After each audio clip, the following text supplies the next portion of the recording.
So there's two concerns. Valuations, which were more of a long-term issue, but we've been in a sideways range for the market for the last year. So I think by the time we get to year end, we'll be able to have earnings catch up a little bit.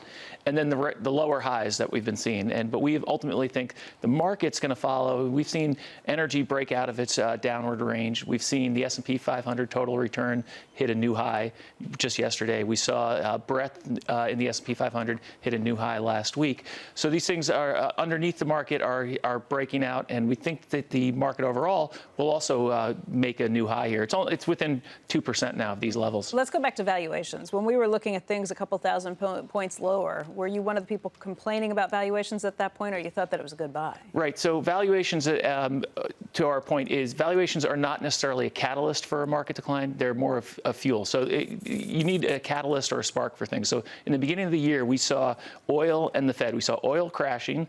We saw the Fed looking at 4 rate hikes coming down into this year. So those two factors in an overvalued market are not going to be a good mix. Now, where is oil now? We've seen oil rally over 50%. One of the biggest 2-month rallies we've ever seen in oil.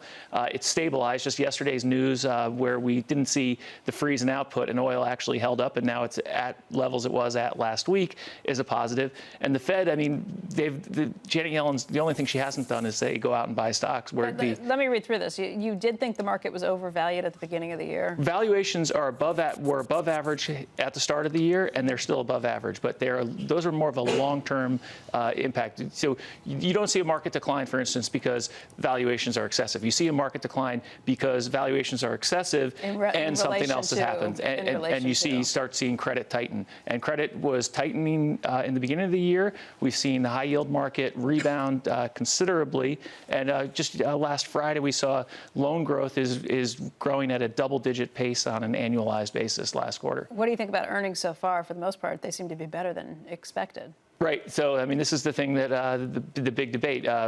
Expectations were very low, and do expectations matter? As I think last week, Jamie Dimon talking about it should be focusing on the year-over-year numbers. And just in the long term, you want to see earnings growth year-over-year numbers. But just looking back historically, when you see earnings expectations, when you see analysts cutting forecasts at a greater rate than they're raising forecasts heading into earnings season, 85% of the time the market rises during earnings season, whereas when you see the opposite, analysts raising forecasts going into earnings season, the market averages a decline with gains less than half the time. So expectations, maybe in a year from now, but in the short run, expectations into earnings season definitely matter.